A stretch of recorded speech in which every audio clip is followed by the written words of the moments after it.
ये वीडियो केवल educational purpose के लिए बनाया गया है। मैं सेबी रजिस्टर्ड फाइनेंशियल एडवाइजर नहीं हूँ। किसी भी स्टॉक में खरीदारी या बिकवाली करने से पहले आप अपनी खुद की रिसर्च जरूर कर लीजिएगा। क्वालिफाइड फाइनेंशियल एडवाइजर की राय ले लीजिएगा। Stock market investments are subject to market risk. चलो दोस्तों, आज की खबर है, नजर रखो वीडियो में आपका स्वागत है। चलिए, हमेशा की तरह सबसे पहले मार्केट से शुरुआत करते हैं। तो दोस्तों, कल के लिए भी आपको मार्केट में संभल कर ही रहना चाहिए। कल भी मार्केट में उतार चढ़ाव का माहौल बन सकता है। वहीं खबरों की वजह से रेलटेल कॉर्पोरेशन ऑफ इंडिया के ऊपर आप ध्यान रख के चल सकते हैं। यहाँ पर तेजी का माहौल बनता हुआ दिखेगा, क्योंकि कंपनी की ओर से ऑर्डर को लेके अपडेट आई है। वहीं एसीएस टेक्नोलॉजी को भी ऑर्डर मिलते हुए दिखे हैं। इन्हें 6 करोड़ रुपए के नए ऑर्डर मिले हुए हैं। साथ ही एडविट एनर्जी ट्रांजिशन में भी तेजी का माहौल बन सकता है, क्योंकि यहाँ पर भी ऑर्डर को लेके ही अपडेट आई है। इनके अलावा डायमंड पावर इंफ्रास्ट्रक्चर के ऊपर भी आप ध्यान रख के चल सकते हैं। यहाँ पर भी तेजी बनती हुई दिखेगी, क्योंकि कंपनी की ओर से ऑर्डर को लेके अपडेट आई है। 52 करोड़ रुपए के नए ऑर्डर इन्हें मिले हुए हैं। वहीं जीआर इंफ्रा प्रोजेक्ट में भी कुछ पॉजिटिव एक्शन बन सकता है, क्योंकि यहाँ पर भी ऑर्डर को लेके ही अपडेट आई है। 500 करोड़ रुपए के ऑर्डर इन्हें मिले हुए हैं। साथ ही एनआईएस मैनेजमेंट के ऊपर भी ध्यान रख के चला जा सकता है। ऑर्डर की वजह से इस शेयर में भी तेजी देखने को मिल सकती है। वहीं रिलायंस इंडस्ट्री के ऊपर भी आप ध्यान रख के चल सकते हैं। कंपनी की ओर से रिजल्ट आए हैं और रिजल्ट ठीक नज़र आ रहे हैं। ज़्यादा बढ़िया तो नहीं है, लेकिन फिर भी ठीक माने जाएंगे और इस रिजल्ट की वजह से शेयर फ्लेट रहता हुआ दिखेगा। इसके अलावा पूजा वेस्टर्न मेटेलिक के ऊपर भी ध्यान रख के चला जा सकता है। यहाँ पर भी तेजी का माहौल बन सकता है, क्योंकि इस कंपनी की ओर से भी ऑर्डर को लेके ही अपडेट आई है। साथ ही एडमैक सिस्टम के ऊपर भी आप ध्यान रख के चल सकते हैं। यह शेयर भी भागता हुआ दिखेगा, क्योंकि इनकी ओर से भी ऑर्डर को लेके अपडेट आई है। 18 करोड़ रुपए के नए ऑर्डर इन्हें मिले हुए हैं। साथ ही सैनिक टेक के ऊपर भी आप ध्यान रख के चल सकते हैं। कुछ तेजी यहाँ पर भी बन सकती है, क्योंकि इस कंपनी की ओर से भी ऑर्डर को लेके ही अपडेट आती हुई दिखी है। इनके अलावा आरबीएनएल यानी रेल विकास निगम लिमिटेड के ऊपर भी आपको ध्यान रख के चलना चाहिए। इस कंपनी की ओर से भी ऑर्डर को लेके ही अपडेट आई है। 87 करोड़ रुपए के नए ऑर्डर इन्हें मिले हुए हैं।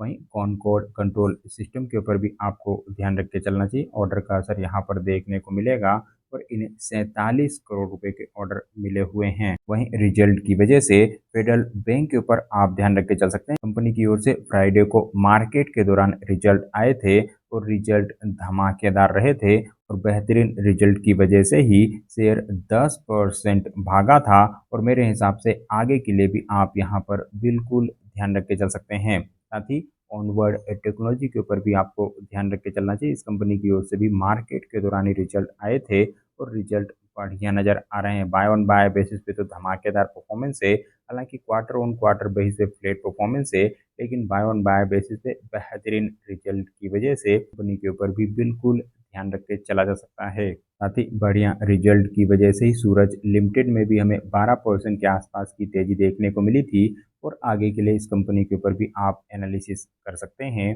इसके अलावा सेंट्रल बैंक ऑफ इंडिया की ओर से भी मार्केट के दौरान ही रिजल्ट आए थे और यहाँ पर भी रिजल्ट बढ़िया नज़र आ रहे हैं। साथ ही एडोर वेल्डिंग के ऊपर आपको जरूर ध्यान रख के चलना चाहिए। इस कंपनी की ओर से भी मार्केट के दौरान ही रिजल्ट आए हैं और यहाँ पर भी रिजल्ट धमाकेदार माने जा सकते हैं। रिजल्ट ना केवल बाय ऑन बाय बेसिस पे, बल्कि क्वार्टर ऑन क्वार्टर बेसिस पे भी काफ़ी बढ़िया है और बेहतरीन रिजल्ट की वजह से ही दिन के दौरान शेयर में 10% के आसपास की तेजी बनी थी और फाइनली शेयर 3% ऊपर बंद हुआ है और मेरे हिसाब से आगे इस शेयर में तेजी जारी रह सकती है। वहीं अमल लिमिटेड की ओर से भी फ्राइडे को मार्केट के दौरान ही रिजल्ट आए थे। हालांकि यहाँ पर कमजोर परफॉर्मेंस ही रिजल्ट खराब थे और खराब रिजल्ट की वजह से इस शेयर में 12% की बड़ी गिरावट बनी है। वहीं सिल्वर टच टेक्नोलॉजी ने फ्राइडे को अपने बोर्ड ऑफ डायरेक्टर्स की मीटिंग बोनस और स्टॉक स्प्लिट के मैटर पे डिस्कस करने के लिए शेड्यूल की हुई थी और यहाँ पर 1:1 के रेशो के बोनस, साथ ही 5:1 के रेशो के स्टॉक स्प्लिट का अनाउंसमेंट किया गया है। खबर मार्केट के दौरान ही आ गई थी और बढ़िया बोनस और स्प्लिट रेशो की वजह से शेयर में 5% की तेजी देखने को मिली थी और आगे के लिए भी आप इस कंपनी के ऊपर ध्यान रख के चल सकते हैं। शेयर में तेजी का माहौल बना रहता हुआ दिखेगा। वहीं इंडो बोरक्स केमिकल की ओर से भी मार्केट के दौरान ही रिजल्ट आए थे और यहाँ पर रिजल्ट कमजोर नजर आ रहे हैं। रिजल्ट खराब हैं और कमजोर रिजल्ट की वजह से शेयर में 5% की गिरावट बनी है और आगे भी कमजोरी का माहौल बना रहता हुआ दिख सकता है। वहीं पॉलीकैब इंडिया की ओर से भी मार्केट के दौरान ही रिजल्ट आ गए थे और रिजल्ट इस कंपनी के मिले-जुले हैं, यानी बाय ऑन बाय बेसिस पे तो आपको ठीक परफॉर्मेंस नज़र आएगी, लेकिन क्वार्टर ऑन क्वार्टर बेसिस पे रिजल्ट कमज़ोर हैं और इस रिजल्ट के बाद शेयर में 3% के आसपास की गिरावट बनी थी और आगे भी कुछ गिरावट का माहौल बना रहता हुआ दिख सकता है। वहीं आईटी स्पेस की एक और शानदार कंपनी विप्रो के ऊपर आपको रिजल्ट की वजह से ज़रूर ध्यान रख के चलना चाहिए। सोमवार को यहाँ पर एक्शन बन सकता है और कमजोरी देखने को मिलेगी क्योंकि रिजल्ट फ्लैट टू नेगेटिव नज़र आ रहे हैं और रिजल्ट पोस्ट करने के बाद विप्रो एडीआर में 5% की गिरावट बनी है। साथ ही हिमाद्री स्पेशलिटी केमिकल के ऊपर भी आप ध्यान रख के चल सकते हैं। इस कंपनी की ओर से भी मार्केट बंद होने के बाद रिजल्ट आए हैं और यहाँ पर रिजल्ट ठीक नज़र आ रहे हैं और इस रिजल्ट की वजह से शेयर में तेजी का माहौल बनता हुआ दिख सकता है। साथ ही टेक महिंद्रा को भी आप वॉच लिस्ट में रख के चल सकते हैं। इस कंपनी की ओर से भी मार्केट बंद होने के बाद रिजल्ट आए हैं और यहाँ पर भी रिजल्ट कमजोर नज़र आ रहे हैं और इस रिजल्ट की वजह से शेयर में कमजोरी का माहौल बन सकता है, गिरावट देखने को मिल सकती है। साथ ही पूनावाला फिनकॉर्प के ऊपर आपको जरूर ध्यान रख के चलना चाहिए। जिस तरीके से रिजल्ट नज़र आ रहे हैं, मेरे हिसाब से यहाँ पर बड़ा एक्शन बन सकता है क्योंकि रिजल्ट हर पैरामीटर के लेवल पर बेहतरीन है। ना केवल बाय ऑन बाय बेसिस पे बल्कि क्वार्टर ऑन क्वार्टर बेसिस पे भी हर पैरामीटर के लेवल पर इम्प्रूवमेंट देखने को मिल रहा है। तो दमदार परफॉर्मेंस की वजह से इस कंपनी के ऊपर आपको ज़रूर एनालिसिस करना चाहिए। साथ ही रिजल्ट का असर टाटा टेक्नोलॉजी में भी देखने को मिलेगा और यहाँ पर कमज़ोर परफॉर्मेंस नज़र आ रही है और इस रिजल्ट की वजह से शेयर में कुछ दबाव देखने को मिल सकता है। वहीं जिंदल स्टॉ की ओर से भी रिजल्ट आए हैं और रिजल्ट यहाँ पर भी कमज़ोर नज़र आ रहे हैं। बाय ऑन बाय बेसिस पे बेहद ही खराब परफॉर्मेंस है। हालांकि क्वार्टर ऑन क्वार्टर बेसिस पे फ्लैट टू पॉजिटिव परफॉर्मेंस है, लेकिन बाय ऑन बाय बेसिस पे कमज़ोर रिजल्ट की वजह से शेयर में कमजोरी का माहौल बना रहता हुआ दिख सकता है। वहीं महिंद्रा ईपीसी इरिगेशन की ओर से भी मार्केट बंद होने के बाद रिजल्ट आए हैं और यहाँ पर फ्लैट टू पॉजिटिव परफॉर्मेंस नज़र आ रही है और इस रिजल्ट की वजह से शेयर में तेजी का माहौल बन सकता है।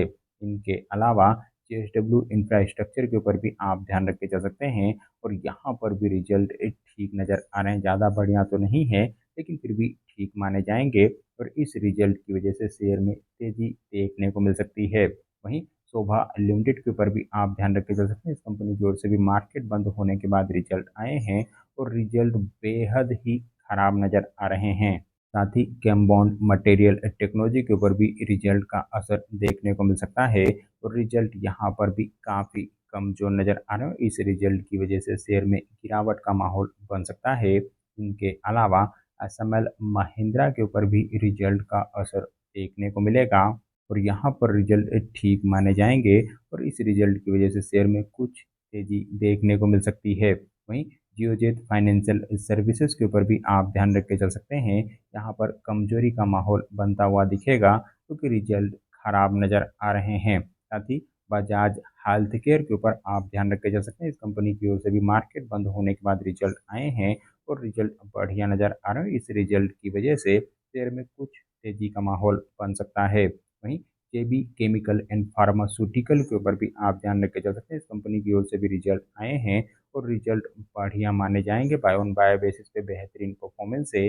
हालांकि क्वार्टर ऑन क्वार्टर बेसिस पे रिजल्ट खराब हैं, लेकिन बाय ऑन बाय बेसिस पे ठीक परफॉर्मेंस की वजह से बढ़िया परफॉर्मेंस की वजह से शेयर में तेजी देखने को मिल सकती है। इनके अलावा इंडो सोलर लिमिटेड को आप वॉच लिस्ट में रख के चल सकते हैं। इस कंपनी की ओर से भी मार्केट बंद होने के बाद रिजल्ट आए हैं और रिजल्ट मिले जुले कहे जाएंगे, यानी बाय ऑन बाय बेसिस पे तो धमाकेदार परफॉर्मेंस नजर आएगी। ना केवल रिवेन्यू बल्कि प्रॉफिट और ईबिटा के लेवल पे भी कई गुने की बढ़त नजर आ रही है, लेकिन क्वार्टर ऑन क्वार्टर बेसिस पे फ्लैट टू निगेटिव परफॉर्मेंस है और इस रिजल्ट की वजह से शेयर में कुछ कमजोरी का माहौल बन सकता है। वहीं रिजल्ट का असर एल&टी फाइनेंस लिमिटेड के शेयर में देखने को मिलेगा और यहाँ पर रिजल्ट ठीक नज़र आ रहे हैं, यानी कल कुछ तेजी का माहौल बन सकता है। साथ ही रिजल्ट की वजह से आरबीएल बैंक के ऊपर आपको ध्यान रख के चलना चाहिए और यहाँ पर तेजी देखने को मिलेगी क्योंकि रिजल्ट बढ़िया नज़र आ रहे हैं। वहीं दमदार रिजल्ट की वजह से यस बैंक के ऊपर भी आप ध्यान रख के चल सकते हैं। यहाँ पर बेहतरीन परफॉर्मेंस नज़र आ रही है। हर पैरामीटर के लेवल पर इम्प्रूवमेंट है। प्रॉफिट में 50% से ज़्यादा की ग्रोथ है। साथ ही एनआईआई यानी नेट इंटरेस्ट इनकम में भी 11% की दमदार ग्रोथ नज़र आ रही है। तो बढ़िया रिजल्ट की वजह से यहाँ पर तेजी का माहौल बन सकता है। वहीं आईडीबीआई बैंक के ऊपर आप ध्यान रख के चल सकते हैं। इस कंपनी की ओर से भी रिजल्ट आए हैं और रिजल्ट कमजोर नजर आ रहे हैं और इस रिजल्ट की वजह से शेयर में दबाव देखने को मिलेगा। साथ ही जेके सीमेंट को भी आप वॉच लिस्ट में रख के चल सकते हैं। इस कंपनी की ओर से भी मार्केट बंद होने के बाद रिजल्ट आए हैं और रिजल्ट फ्लैट टू पॉजिटिव नजर आ रहे हैं और इस रिजल्ट की वजह से शेयर में कुछ तेजी देखने को मिल सकती है। साथ ही एचडीएफसी बैंक की ओर से भी रिजल्ट आए हैं और हमेशा की तरह यहाँ पर भी फ्लैट टू पॉजिटिव परफॉर्मेंस नजर आ रही है। इनके अलावा यूको बैंक की ओर से भी रिजल्ट आए हैं और रिजल्ट यहाँ पर ठीक नजर आ रहे हैं। साथ ही रिजल्ट की वजह से आईसीआईसीआई बैंक के ऊपर भी आप ध्यान रख के चल सकते हैं और यहाँ पर फ्लैट टू निगेटिव परफॉर्मेंस नजर आ रही है। इस रिजल्ट की वजह से शेयर में गिरावट का माहौल बन सकता है। वहीं दमदार रिजल्ट की वजह से पंजाब एंड सिंध बैंक के ऊपर आपको जरूर ध्यान रख के चलना चाहिए। यहाँ पर रिजल्ट हर पैरामीटर के लेवल पर बढ़िया नजर आ रहे हैं और इस रिजल्ट की वजह से शेयर में तेजी का माहौल बनता हुआ दिखेगा। साथ ही रोजारी बायोटेक के ऊपर भी आप ध्यान रख के चल सकते हैं। इस कंपनी की ओर से भी रिजल्ट आए हैं और हमेशा की तरफ फ्लैट परफॉर्मेंस नजर आ रही है। साथ ही धमाकेदार रिजल्ट की वजह से नेटवेव टेक्नोलॉजी के ऊपर आपको जरूर ध्यान रख के चलना चाहिए। रिजल्ट काफ़ी बढ़िया हैं। हर पैरामीटर के लेवल पर इम्प्रूवमेंट है। ना केवल रिवेन्यू बल्कि प्रॉफिट और ईबिटा के लेवल पे भी दोगुने से ज़्यादा की बढ़त देखने को मिल रही है। वहीं बाय ऑन बाय बेसिस पे साथ ही क्वार्टर ऑन क्वार्टर बेसिस पे भी रिजल्ट बढ़िया हैं। तो दमदार परफॉर्मेंस की वजह से यह शेयर आपको भागता हुआ दिख सकता है। साथ ही पीएनबी ग्लिच के ऊपर भी आप ध्यान रख के चल सकते हैं। यहाँ पर टर्न अराउंड परफॉर्मेंस आती हुई दिखी है यानी कंपनी घाटे से मुनाफे में आ गई है। ना केवल बाय ऑन बाय बेसिस पे बल्कि क्वार्टर ऑन क्वार्टर बेसिस पे भी टर्न अराउंड परफॉर्मेंस है। तो बढ़िया रिजल्ट की वजह से शेयर में तेजी का माहौल बनता हुआ दिख सकता है। तेजी देखने को मिल सकती है। वहीं न्यूरेका लिमिटेड को भी आप वॉच लिस्ट में रख के चल सकते हैं। इस कंपनी की ओर से भी रिजल्ट आए हैं और result by on by basis पे काफ़ी बढ़िया नज़र आ रहे हैं। हालांकि क्वार्टर ऑन क्वार्टर बेसिस पे रिजल्ट कमज़ोर हैं और इस रिजल्ट की वजह से शेयर में तेजी का माहौल बना रहता हुआ दिख सकता है। साथ ही कैंफिन होम्स के ऊपर भी आप ध्यान रख के चल सकते हैं। इस कंपनी की ओर से भी मार्केट बंद होने के बाद रिजल्ट आए हैं और रिजल्ट काफ़ी बढ़िया नज़र आ रहे हैं और इस रिजल्ट की वजह से शेयर में तेजी देखने को मिल सकती है। साथ ही मुका प्रोटीन के ऊपर भी आपको ध्यान रख के चलना चाहिए। यहाँ पर तेजी देखने को मिलेगी क्योंकि कंपनी की ओर से ऑर्डर को लेके अपडेट आई है। 52 लाख रुपए के नए ऑर्डर इन्हें मिले हुए हैं। वहीं CG power and industrial solution में भी तेजी देखने को मिल सकती है क्योंकि इस कंपनी की ओर से भी ऑर्डर को लेके ही अपडेट आई है। 900 करोड़ रुपए के बड़े ऑर्डर इन्हें मिले हुए हैं। तो दमदार तो इस बढ़िया ऑर्डर की वजह से शेयर में बड़ा एक्शन देखने को मिल सकता है। ये वीडियो केवल एजुकेशनल पर्पज के लिए बनाया गया है। मैं सेबी रजिस्टर्ड फाइनेंशियल एडवाइजर नहीं हूँ। किसी भी स्टॉक में खरीदारी या बिकवाली करने से पहले आप अपनी खुद की रिसर्च जरूर कर लीजिएगा। क्वालिफाइड फाइनेंशियल एडवाइजर की राय ले लीजिएगा। Stock market investments are subject to market risk.